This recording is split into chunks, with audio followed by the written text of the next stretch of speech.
प्रिय दर्शकों, देवों के देव महादेव ही महाकाल है।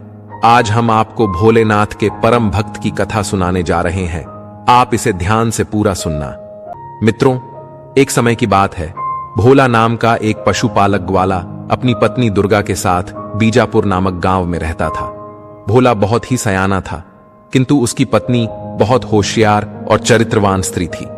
भोला रोज अपने गायों को चराने के लिए पास के पहाड़ों पर ले जाता था और उसकी पत्नी गायों का दूध, दही और मक्खन बनाकर बेचती थी, जिससे उनका जीवन जैसे तैसे कट रहा था। भोला अपना सारा दिन वहीं वनों में बिताने के बाद शाम को उनके साथ घर लौट आता था। इसी तरह से उसकी दिनचर्या थी। फिर एक दिन की बात है, जब सुबह स्नान आदि कार्य करने के बाद वह अपनी पत्नी से कहता है, हे भाग्यवान, आज मैं शाम को देरी से लौटूंगा, तुम अपना ध्यान रखना।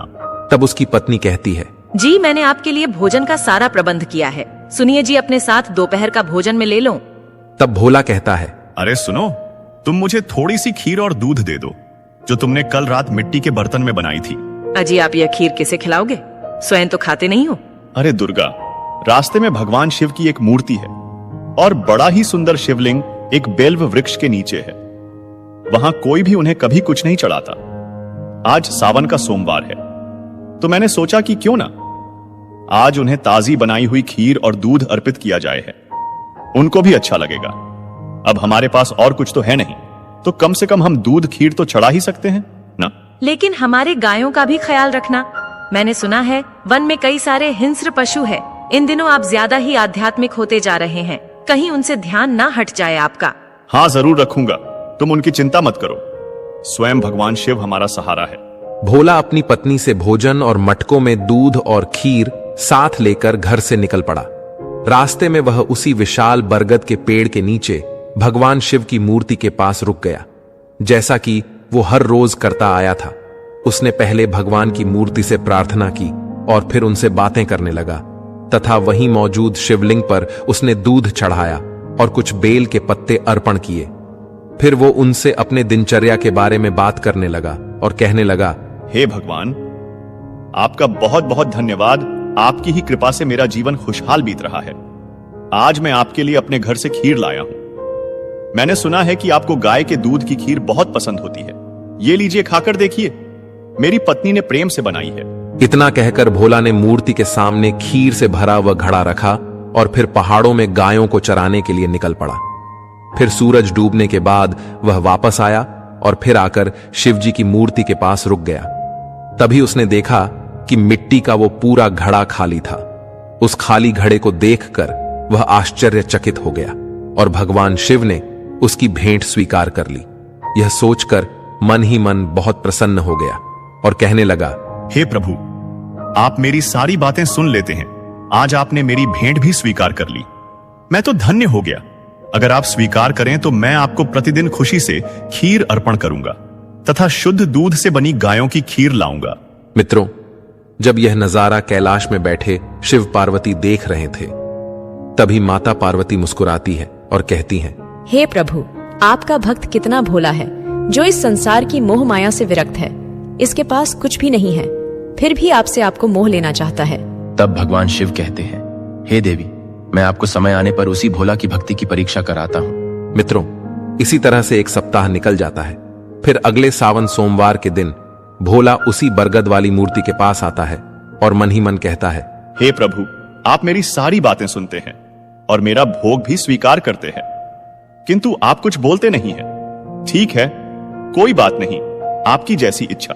तभी भोला की भोली भक्ति, मासूमियत और अत्यंत शुद्ध भाव से प्रसन्न होकर भगवान शिव उसे दर्शन देने के लिए साक्षात उसके समक्ष उसी मूर्ति में प्रकट हो गए और फिर बोले, भोला, हमें तो खीर बहुत पसंद है, तो हम इसे स्वीकार क्यों नहीं करेंगे? भोला भगवान शिव शंकर की आवाज सुनकर चौंक गया। उसे यकीन ही नहीं हुआ कि यह हकीकत है और साक्षात भगवान शिव की मूर्ति बात कर रही है। तब वह कहता है, भगवान शिव, क्या आप स्वयं मुझसे बात कर रहे हैं? प्रभु, मैं तो आपकी आवाज सुनकर ही धन्य हो गया, मगर यह आप ही हैं, तो मैं आपको देख क्यों नहीं सकता? प्रभु, अगर आप दर्शन देंगे तो मुझे यकीन हो जाएगा। तब भगवान शिव उसके सामने प्रकट हो गए और भोला पूरी तरह से आश्चर्यचकित हो गया और कहने लगा, आप साक्षात मेरे सामने हैं। हे प्रभु, मैं आपका बहुत बड़ा भक्त हूं। मैं प्रतिदिन आपको यहां आकर खीर का भोग लगाऊंगा। इसके सिवाय मैं आपके लिए और क्या क्या कर सकता हूं? तब मुस्कुराते हुए भगवान शिव कहते हैं, हे भोला, हमें तुम्हारे द्वारा चढ़ाए जाने वाले खीर के अलावा और कुछ नहीं चाहिए। तुम्हारी भक्ति से हम अति प्रसन्न हुए हैं और तुम्हें वरदान देना चाहते हैं। तुम जो चाहो मांग सकते हो। तब भोला कहता है, हे प्रभु, मेरे पास जो कुछ भी है मैं उसमें पूरी तरह से संतुष्ट हूं और मुझे कुछ नहीं चाहिए। मैं केवल हर दिन आपके दर्शन करना चाहता हूं। तब शिव जी कहते हैं, ठीक है वत्स, हम तुम्हें यह वरदान देते हैं, लेकिन एक शर्त है कि यह बात तुम कभी किसी को नहीं बताओगे। इसे परम गोपनीय रखोगे। क्या तुम ऐसा कर सकोगे? हां प्रभु, मैं आपको वचन देता हूं कि यह बात किसी को नहीं बताऊंगा। अब आप अनुमति दें तो मैं चलूं। बछड़े अपनी माताओं की प्रतीक्षा कर रहे होंगे। उनके बिना वे विचलित होते होंगे प्रभु। हाँ क्यों नहीं, अभी संध्या होने को है। जरूर जाओ भोला, लेकिन कल हमारे लिए खीर लाना मत भूलना। तब मंद मुस्कान के साथ भोला कहता है, हाँ जरूर ले आऊंगा प्रभु। ठीक है भोला, चलो कल फिर से मिलते हैं। इतना कहकर शिव जी अंतर्ध्यान हो जाते हैं। मित्रों, फिर भोला अपने घर को लौट आया। आज की घटना के बारे में उसने अपनी पत्नी तक को नहीं बताया, लेकिन अगले दिन फिर खीर का घड़ा लेकर वह घर से निकल पड़ा। वह घड़ा भगवान शिव की मूर्ति के सामने रखकर वह फिर से उनसे प्रार्थना करने लगा और बोला, हे प्रभु, कृपया मेरी भेंट को स्वीकार करें। मैं आपके लिए दूध और खीर लाया हूं। तभी भगवान शिव भोला के सामने आज फिर से प्रकट हुए। तब शिव जी को प्रणाम करते हुए भोला कहता है, प्रभु, मेरे मन में एक शंका उत्पन्न हुई है, पर मुझे समझ नहीं आ रहा कि मैं आपसे कैसे पूछ लूं। तब शिव कहते हैं, कहो, निसंकोच होकर कहो। तुम अपने मन की सभी आशंकाओं दूर करो। प्रभु, एक बात बताइए कि आप हम सबके लिए हमेशा हाजिर हैं और अपने सभी भक्तों का ध्यान रखते हैं, लेकिन आप कभी एक शब्द नहीं बोलते और हर समय खड़े के खड़े ही रहते हैं। आप थक भी जाते होंगे ना? आपको कभी कभी आराम भी कर लेना चाहिए। मैंने ठीक कहा ना प्रभु? तब शिव जी मंद मुस्कान के साथ बोले, भोला, तुम पृथ्वी लोक के मनुष्य भी अजीब होते हो। जब तक भगवान जवाब नहीं देते, तुम कहते हो कि भगवान का अस्तित्व नहीं है। अब जब हमने तुम्हें दर्शन दिए, तब तुम हमें ही सुझाव देने लगे। बेहतर यही होगा कि कल से हम दर्शन ना दें। तभी डरते हुए, विनंती करते हुए भोला कहता है, हे भगवान, कृपया ऐसा ना करें। मुझसे गलती हो गई। मुझे आपकी चिंता होती है कि आप हर समय खड़े ही रहते हैं, बिल्कुल भी आराम नहीं करते हैं। आपको थोड़ी देर भी बैठने तक नहीं मिलता। आप थक जाते होंगे ना, इसीलिए मैंने पूछ लिया। तब शिव जी कहते हैं, भोला, तुम्हारी भक्ति के अलावा तुम्हारी मासूमियत और भोलेपन ने भी हमारा दिल जीत लिया है।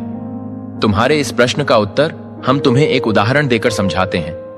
क्या तुम उदाहरण सुनने के लिए तैयार हो? बोलो। जी हाँ प्रभु, जरूर। इस स्थान पर हम प्रतिदिन विभिन्न प्रकार के भक्तों को देखते हैं। हम चाहते हैं कि आज तुम भी यहां रुककर उन सभी भक्तों को देखो, लेकिन एक शर्त पर। तुम उन्हें हमारी उपस्थिति के बारे में किसी को भी नहीं बताओगे और किसी भी बात की प्रतिक्रिया भी नहीं दोगे। तुम सिर्फ चुपचाप देखते रहोगे कि क्या हो रहा है। ठीक है, पर प्रभु, अगर मैं सारा दिन यही खड़ा रहूं तो मेरी गायों का क्या होगा? उनका ध्यान कौन रखेगा? हे भोला, हम करेंगे तुम्हारे गायों की देखभाल। इसकी चिंता तुम मत करो। तुम अब जाओ, इस पेड़ के पीछे छिप जाओ। मित्रों, भगवान शिव के कहे अनुसार भोला पेड़ के पीछे जाकर इंतजार करने लगा। तभी वो सोच रहा था कि भगवान शिव मेरी शंका को कैसे दूर करेंगे।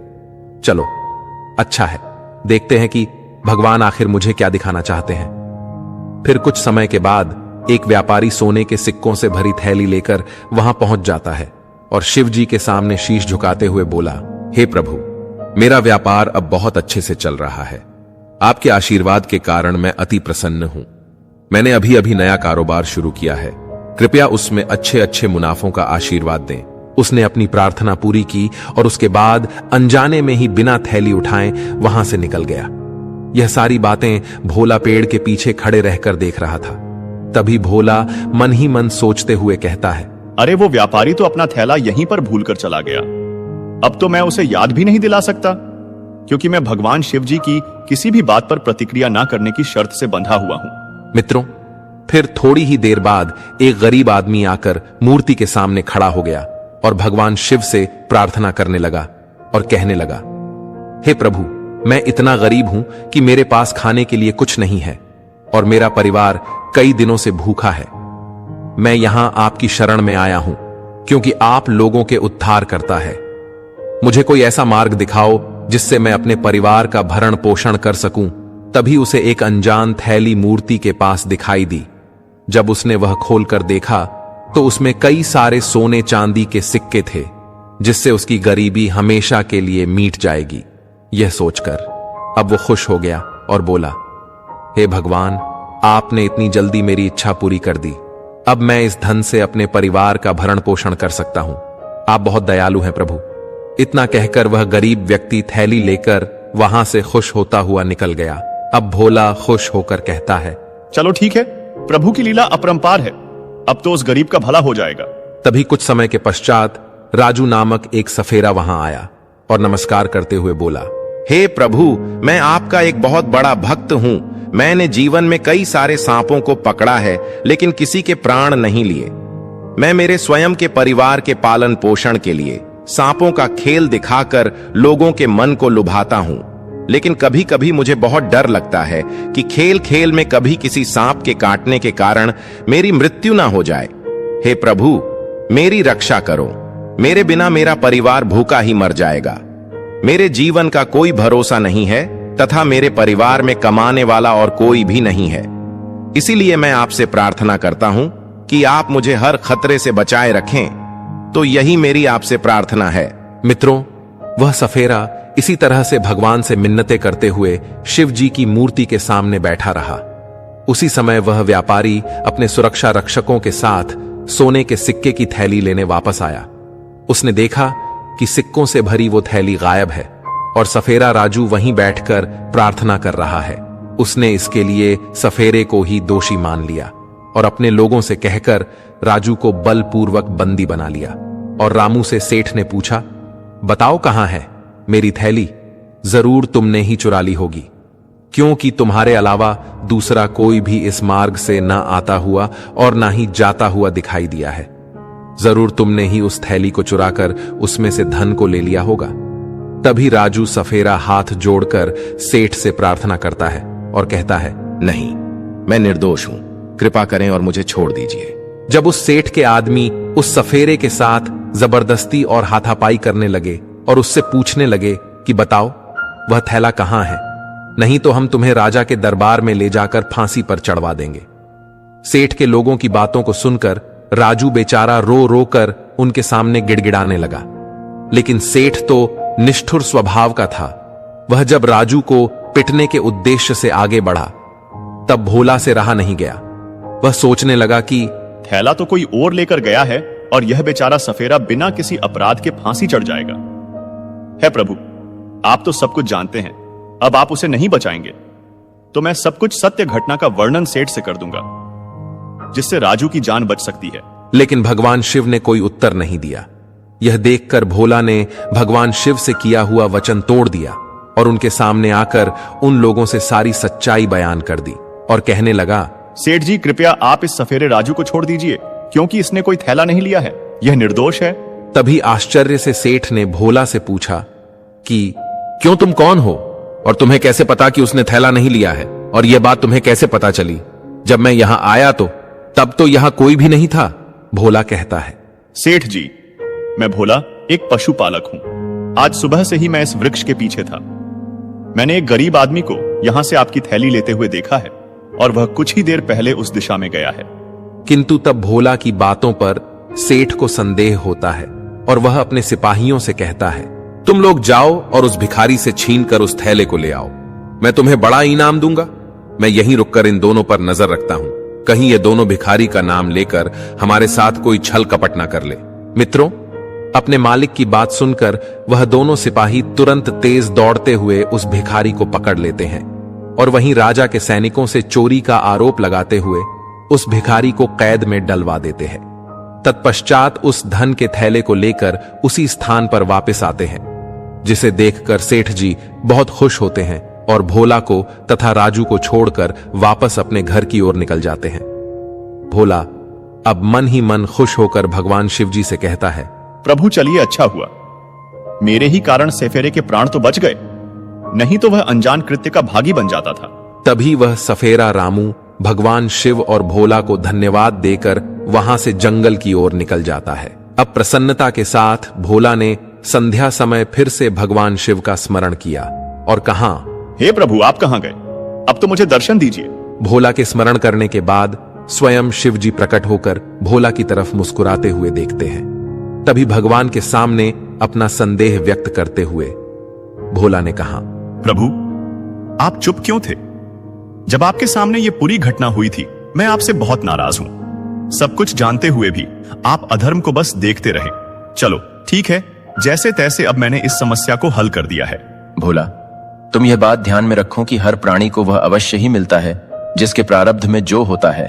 मित्रों, उस निर्दोष सफेरे राजू को इंसाफ दिलाकर भोला बहुत खुश था, लेकिन शिव जी कहते हैं, भोला, क्या तुम्हें एहसास भी है कि तुमने अभी क्या किया है?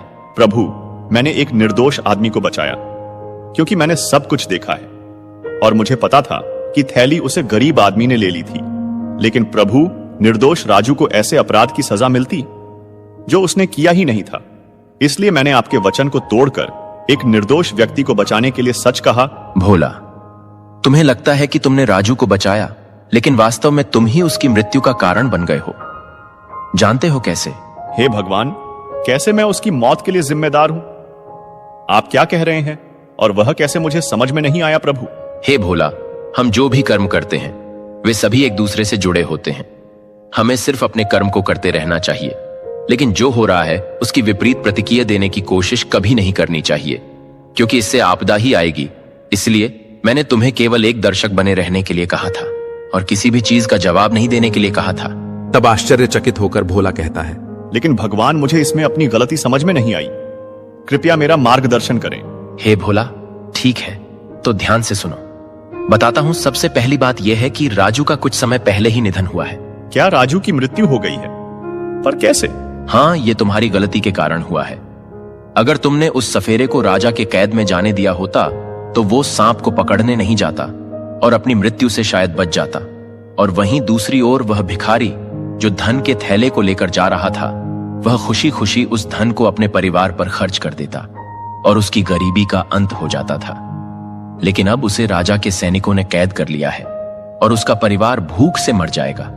और जिस सेठ की तुमने मदद की थी, उसका धन भी चोरों ने लूट लिया है, क्योंकि उसने हमेशा लोगों को ठग कर धन कमाया था। अपने व्यापार में मुनाफा पाने के लिए उसने कई लोगों के साथ धोखाधड़ी की थी। अगर तुम उसे धन के बारे में ना बताते तो शायद उसके धन का सदुपयोग हो जाता था। इसी कारण से सेठ का अहंकार भी टूट जाता था। यह सब इसलिए हुआ क्योंकि तुमने मेरी बात न मानकर उन्हें सब कुछ बता दिया। हे प्रभु, लेकिन मैंने यह सब राजू पर होने वाले अन्याय को रोकने तथा सेठ की मदद करने के लिए किया था। मैं इन बातों से बिल्कुल अनजान था। हे भोला, जरा सोचो कि अगर तुम चुप और शांत रहते तो राजू के कैद में जाने से उसकी मृत्यु टल जाती। उस गरीब व्यक्ति को धन मिलने से उसका परिवार सुखी हो जाता था तथा सेठ जी का जो नुकसान होने वाला था वह तो वैसे भी हो चुका है। गरीब के जगह पर चोरों ने धन को छीन लिया है। तब दुखी मन से भोला शांत होकर भगवान शिव को प्रणाम करते हुए कहता है, हे प्रभु, मुझे क्षमा करें, मुझसे बड़ी ही भूल हो गई है। आपने जो कहा वह बिल्कुल सत्य है। मैं आपके मोह माया और उद्देश्य से बिल्कुल अनजान था। आप तो सभी के प्रभु है, सबके कर्मों का हिसाब रखते हैं, लेकिन फिर भी आप शांत रहे। भोला, प्राणियों की नियति में जो लिखा है वैसे ही होना चाहिए। सो जो होना था वह तो अब हो चुका है। किंतु प्रभु, आप ही है जो हमारे भाग्य का फैसला करते हैं। लेकिन मैं आपकी मंशा को नहीं समझ सका। कृपया मुझे क्षमा कर दे प्रभु। मुझसे बहुत बड़ी गलती हुई प्रभु, बहुत बड़ी गलती हुई मुझसे। तब शिव जी कहते हैं, इसमें गलती तुम्हारी नहीं है भोला। यह भी सारा होना तो पहले से ही तय था। तुम बस इस नाटक के एक पात्र हो। मनुष्य के भाग्य का लिखा कभी नहीं बदला जा सकता है। जो भाग्य में लिखा है, नियति उसे घुमा फिराकर वापस वहीं लाती है। इसलिए किसी भी मनुष्य को अपने बीते हुए अतीत को याद करके ना ही रोना चाहिए और ना ही अपने भविष्य के बारे में अत्यधिक चिंता करनी चाहिए। उसे अपने समय को हर पल सुखपूर्वक आनंदमय व्यतीत करना चाहिए। इसलिए अब तुम परिणाम के बारे में मत सोचो। तुम सिर्फ अपना कर्तव्य करो और उसका फल देना भगवान के हाथों में छोड़ दो। मित्रों, इतना कहकर शिव जी अंतर ध्यान हो जाते हैं और भोला अपना मिट्टी का घड़ा लेकर वापस अपने घर लौट आया।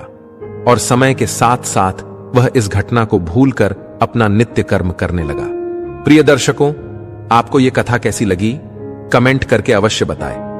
उम्मीद है आपको यह जानकारी अच्छी लगी होगी।